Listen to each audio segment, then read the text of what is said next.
Welcome to Mask Live. Today's episode is on etiquette and manners.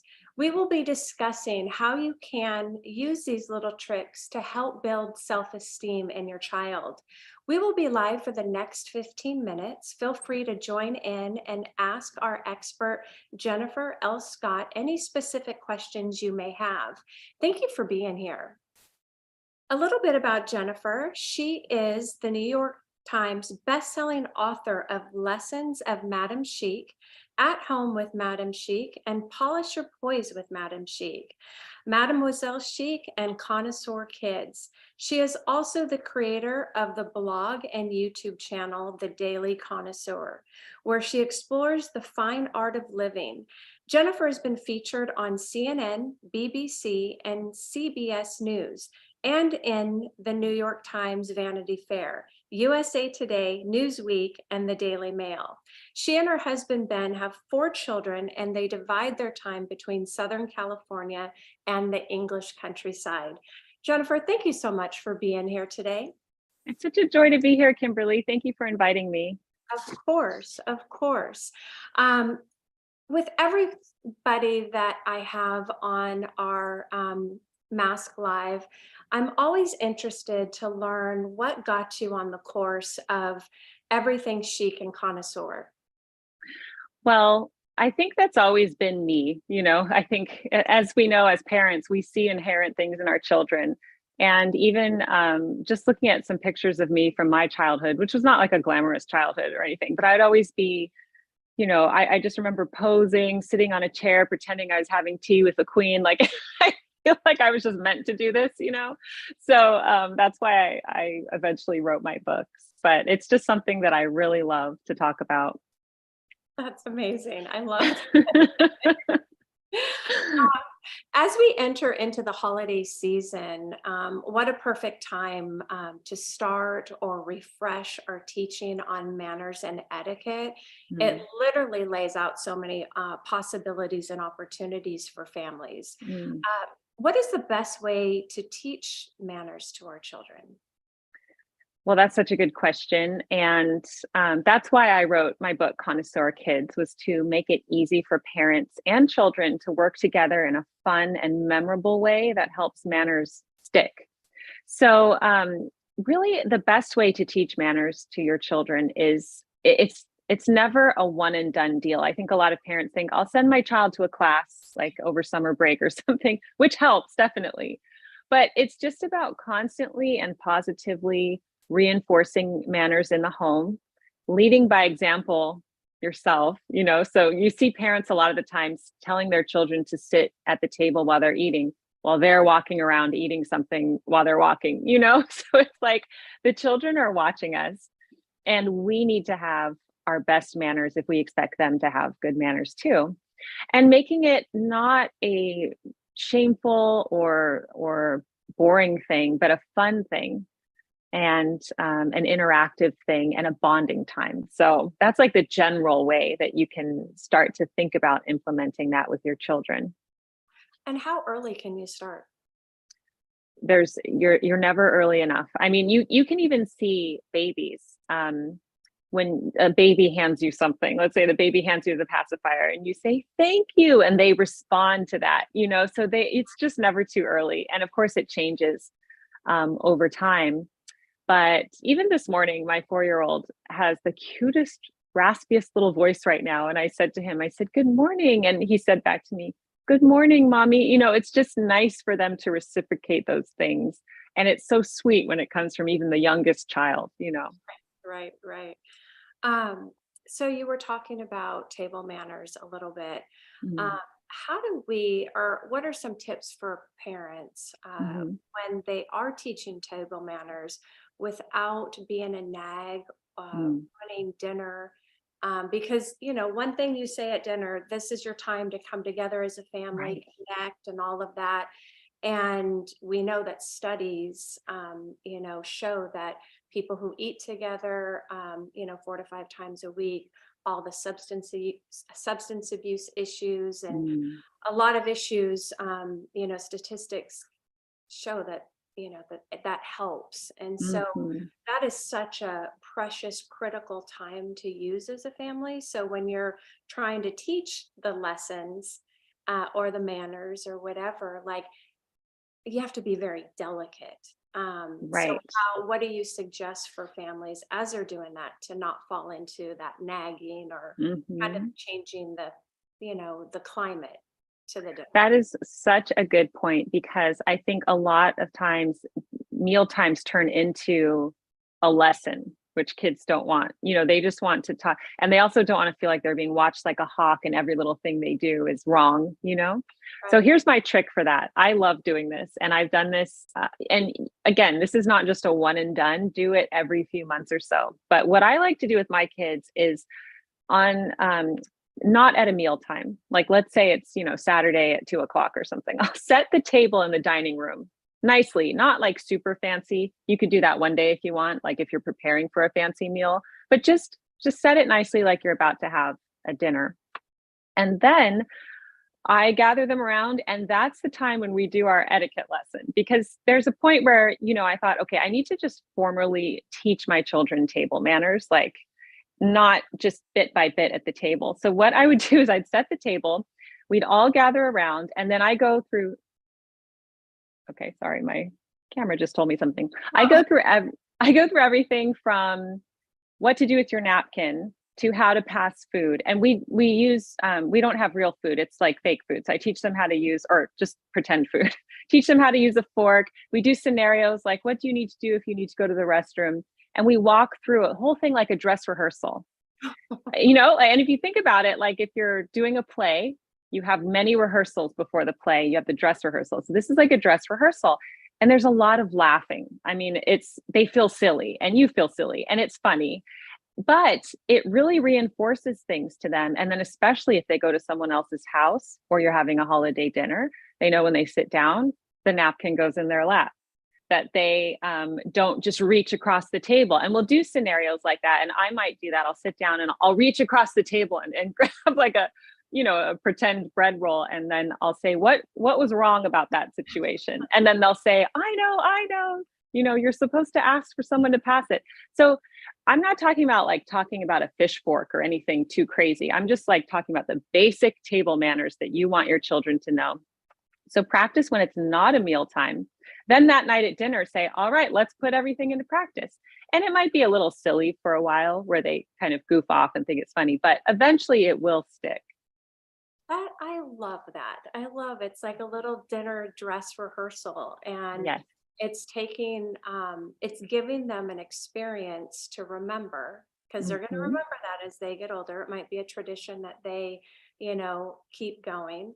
Mhm. But so much like we had a discussion before we started this episode just on how much Jennifer is a mask mom because it's so in line with you know what we've built this organization on. It is ongoing. Everything that we talk about, teach about, it's not a one and done conversation. Mhm. This is something to infuse into your parenting style Mm. so it sticks for kids because we're raising adults, right?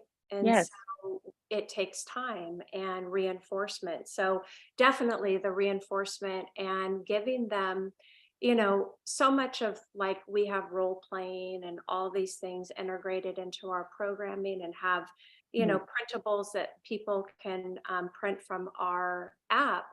And it's about putting kids in a situation before they're put in that situation in real time. And that's exactly what you're doing. And I love that. Oh, I love that. Yes. And a lot of the times we'll take our children to a fancy restaurant and then be annoyed that they misbehaved, right? But they don't know what they're walking into. And so you need to tell them beforehand. Or even if you're taking them to the theater, you say that there's going to be a line, we're going to get in. When you sit down, we have to be quiet. We can't talk while the play's going on. It's just tell them what to expect so that they're not overwhelmed, because we've done all of these things thousands of times, but it's new to them. And we forget that as parents. Well, and you're putting little pockets of self-esteem into them along the Oh, way. yes. So, because in this day and age, like kids there's different styles to everything, right? And so teaching them even dressing, how to dress for this. This is a different, we're going to, a theater. It's not the movies, right? Yes. So you're equipping them with, oh, okay, this is what I do. Because a lot of the times kids, when they're put to those situations, they don't know what to wear. And then Right. they go into this circle, of, Mhm. oh my gosh, I'm not good enough. I don't know what Mhm. to do. I'm stupid. I don't have this. But if Mhm. you set them up for success, it just helps them. And I love it. Yes. It really is all about instilling confidence in them. And you're doing the biggest favor for your children because I think for a lot of parents, we're so overwhelmed with just helping them with their homework or just all the extracurricular activities that they may do, sports, music. But etiquette should be right up there with all of them. It is so important because it will instill confidence in your children. And when they go to college or when they go on job interviews or they meet their future partner or make those decisions, they're coming from a place of confidence rather than questioning and self-doubt if you don't know the rules. Absolutely. Now, this is a big one. The next question, how can I get my kids to keep a neat and tidy room? I think that could be a course. Yes, That it would could be. It could be a course. So it's funny because for me, even since I wrote the book, it has evolved for me, even as my daughters enter the tween and almost teenager phase, it changes. But the good news is that the older your kids are, the more capable they are of keeping a tidy room. And so sometimes I will go into my kids' room and it does look like a tornado was just through there. But as a parent, I mean, it's really important to not let that stick. So if that happens for some reason, we're not allowed to move on to anything fun, any downtime until that's taken care of. And you'd be surprised how fast they take care of it. But really, in general, it's just about, again, teaching them about the routines of the day and saying, okay, when you wake up, where do you put your pajamas? And you could even do a dress rehearsal for this too. And they show you, we put them in the dirty clothes hamper or whatever it is. And, when you, one time I did this, this is really funny. I messed up their bathroom and I had on purpose and I put like some clothes on the floor and a towel on the floor. And I was like, okay, what's wrong with this picture? Because as adults, we don't live like that. And you should start now, hang up your towel, put your clothes in the hamper and put your toothbrush back. So it's just, again, about positive reinforcement rather than constant nagging. That's what I really try to go for as a parent. Yeah, and I think that what you said in there is so important. It's like there's certain guidelines that you set within your family. And it's like, okay, this is how we like to keep our house. This is how we like to do things. And Mhm. um, you don't have to like my level of what things should look like are different than maybe my teenage daughter on what Right, she expects it. So you don't want to like, I don't know, martyr them on right. do things my way, but there is a level of that. But always finding what you said is what is their currency? So, Mhm. oh, well, to play, oh, Mhm. remember your room has to be Yes, and they tidy. do it quickly And they because do they it. wanna play, and they And do it it's well too. amazing. It's It is. amazing the level that they will go to once you Mhm. have their currency in check. That's true. My kids are growing so fast. As you know, they grow so fast, and I find we constantly have to be buying new clothes because they don't fit into their old clothes. So it's starting to get cold here in Southern California, and we didn't have sweaters or anything that fit my girls. So we did a little online shopping thing, and the package came, and they wanted to open it up immediately. And I was like, no, I noticed your bathroom needs to be tidied up. So you two go tidy it up. I'll inspect it and then we'll open it. That type of thing, Yeah, not to. And they rushed up there and they tidied it up so quickly. And, it's fine. I got it done, and I didn't have to do it. So right, right. What would you say the biggest mistakes parents make when teaching their children manners? definitely shaming them. And I remember being at, funny enough, In-N-Out Burger of all places. And we were sitting inside the restaurant.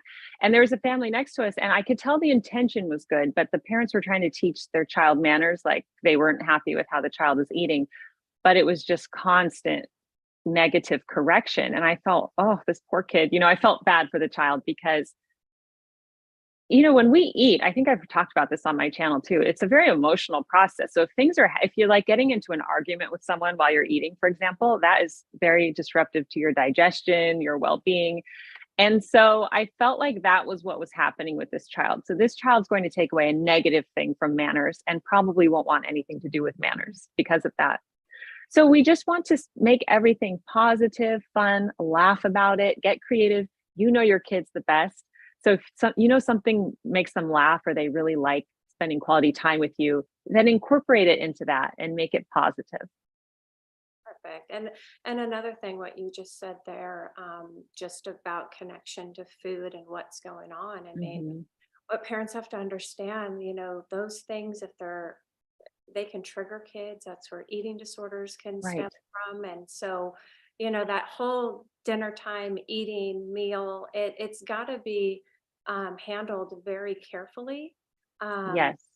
because the long-term effects from that can really be difficult. Oh, I totally agree. That's why I really advocate the dress rehearsal for teaching the nitty-gritty and the manners. And then if you see them slip, like, that's another mistake parents make, is like, let's say you do the dress rehearsal table manners, and then that night they forgot half of them and they mess up. I wouldn't even mention it at Mm. dinner. Just maybe reinforce them the next day or the next week. Just say, this month, once a week, we're going to do a dress rehearsal, whatever works for you. But they don't want to feel like that they're being watched, and that they're trying to take a test. That could be traumatic for kids. So I would avoid constant correction. I mean, if there's a huge egregious error, then definitely bring it up, but little things, just let it go. Because it might shut them down from even Yes. being engaged. And so a Yep. lot, the dress rehearsal sticks for me. I love that. Yes, it's really Because good. everybody wants to dress up for life, right? And so it's Mhm. just a matter of what we're dressing up for to prepare them. I love that. That's right. Yes. Is it ever too late to teach a child good manners? It's never too late. I have some parents say to me, "Oh, I have a 17-year-old boy and I never taught him anything and now he's a nightmare." I do get those every now and then. It's never too late, even for him. Just, again, it's about bonding. Children, even if they act like they don't like you, if they're in that phase, they want to bond with you. Right. And they might not want to admit it or show it, but they do. So I would just take that and just, again, it's all about the positive reinforcements and letting things slide, not picking at everything. Because what you can think about is, what's my part to play in this? Am I making any mistakes here? Because we as parents can often think that we are faultless, but we're not. And there could be ways that we could adjust the way that we teach this to our children. Well, I tell you, me and a group of moms, when we were, because all five of my kids, I have one left at home, last to leave. She's a Oh. senior. So when we started this years ago, we all did a parenting class on love and logic parenting. And Mm. it's really about giving your children the choices you can live with, because it's about not not telling them what to do, but giving them choices to really do what you want to do. It's just another Yes. creative way of parenting. But something that the instructor told me always kind of stuck with me. And she said, okay, so imagine this. Your child, how do you deal with your child if they spill their milk at the dinner table? Mm. How is your reaction? Are you mad, or what did you do? And oh my gosh, you're Mhm. messing around, whatever it is. Now, if you're having friends over and your guest spills a glass of red wine on your carpet, Right. What how would do you you do? respond? Mhm. So It's gonna be different probably. why? Why? Why? Right. Why Why? would it be different? Right. Why would it be different? Your children Mhm. deserve the respect as your neighbor.